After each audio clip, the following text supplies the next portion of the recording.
Kelubia. Yes. I'm pronouncing it right. Yeah, Kelubia.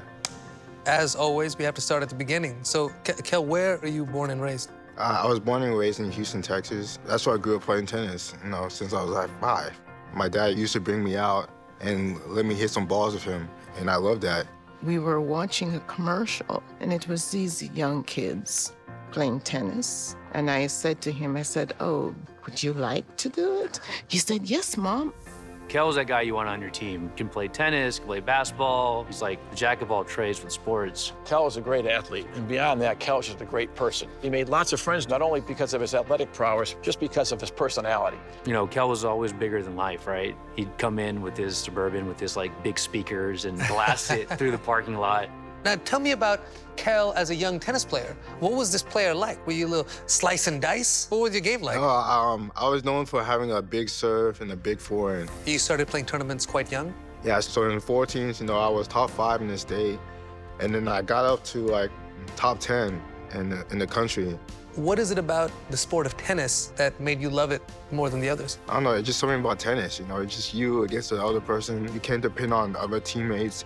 You can't depend on anyone to achieve what you want to achieve. So it's up to you if you want to be great or not. After a few injury-riddled seasons at Purdue University, Kel finished up his collegiate career at TCU. Upon graduation, Kel joined his family business, which involved lots of long-distance travel back and forth between Houston and Nigeria. Tell me a little bit about what it's like in Nigeria. Oh man, it's a completely different lifestyle. You have to deal with the corruption.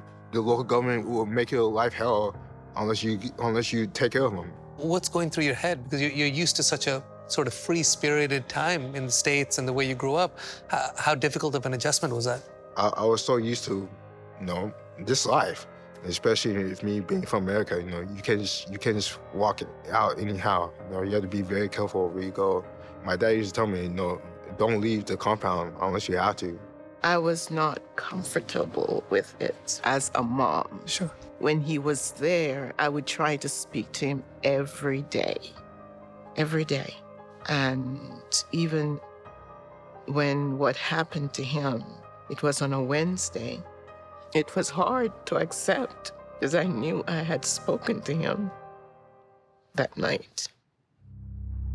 Can you walk us through a little bit what happened that evening? Yeah, so I just closed from work that day, called my mom to check on her and to see how she's doing. 20 minutes later, I started hearing some loud bangs at the door.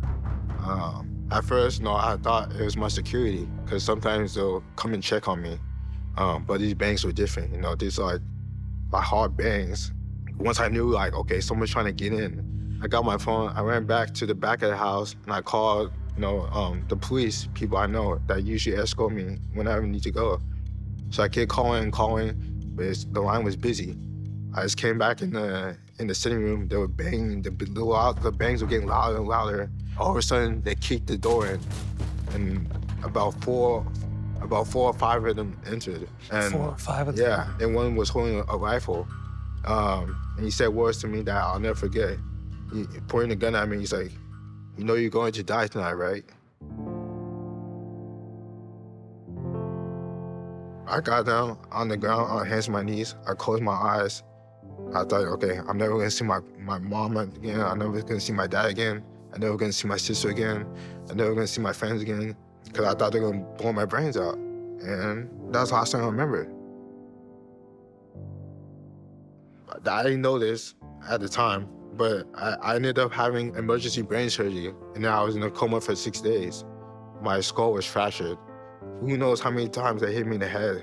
They stabbed me on my side. They knocked my teeth out. You woke up and you saw your family when you came out of the coma. Were you able to communicate with them? No, I couldn't communicate. No, I still couldn't speak. All I could do was look at them. You're able to think and process thoughts at the time? Yeah, I was able to think and process. I was like, in my head, I knew what was going on, but I couldn't say anything. At first, no, I didn't know what was wrong with me. No, I didn't know anything about a brain injury. I didn't know anything. I thought, okay, in a month or so, I'll get back. I'll go back to normal. Like, I didn't know why my hand wasn't working. I didn't know why my leg wasn't working. I didn't know anything. After going through the unimaginable in Nigeria, Kel arrived back here in Houston to undergo his 4th brain surgery. And after that, well, he had to start from scratch. He had to learn to walk, talk, and read all over again. I was completely paralyzed on my right side. I said it took me about a couple of years to train my brain to know that, okay, your right side doesn't work anymore. So now the left side has to do everything. To be honest, in the beginning, he was probably the toughest patient I had. Had a helmet on, was in a wheelchair, and his goals were pretty big. He wanted out of the wheelchair, he wanted out of the helmet. And to really get the body to actually wake up, we need what we call neuroplasticity. And that's the brain creating a new way to get the job done. It was like a baby wanting to walk again. I had to stand first. That was a frustrating thing. Like, okay, I know I should be able to do this. Why can't I do this? Oh, it's because of your brain. He's strong. He pushes. That is why he's where he is now. His 30-plus years of being a competitor, especially on the tennis court, is what gave him this mental drive and this physical drive to go at it at 110%. Never forget, there's a couple of days before I was discharged where they had me walk on my own and everyone on the floor was clapping. I'm always challenging myself every day because that's the only way you're gonna get better.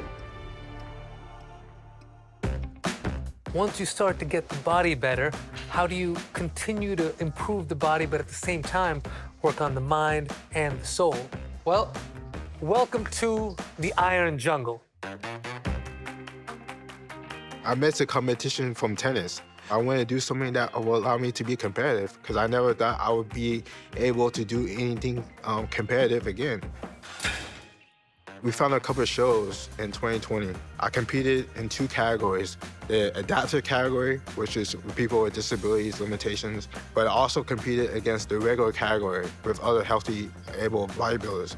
And to my surprise, I got second. Once I saw how I looked in that show, I was like, okay, I'm locked in. So I trained even harder in 2021. And that's the show I ended up winning. Incredible. Which I earned my pro card. From you picking up the sport to earning a pro card within 2 years. Yeah, to this day, I still can't believe it. You know, I'm a pro bodybuilder. People don't realize, like in bodybuilding, it's all about symmetry.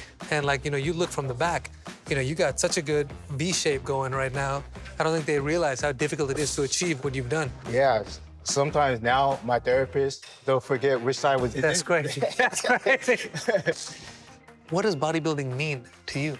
In a way, I don't feel like I can relate to a lot of people because they're not dealing with the issues that I'm dealing with.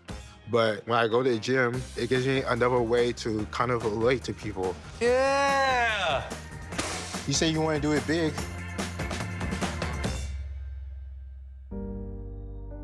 You're speaking like an absolute champion, and that's exactly what you are, not just of bodybuilding, but of life.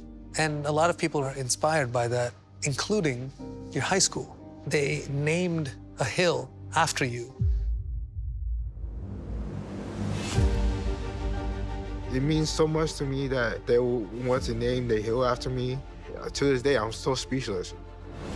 Kel's story is inspirational for generations. He's shown everybody how hard work and faith and friendship and family can really make a tremendous impact. And it's just a story everybody should hear.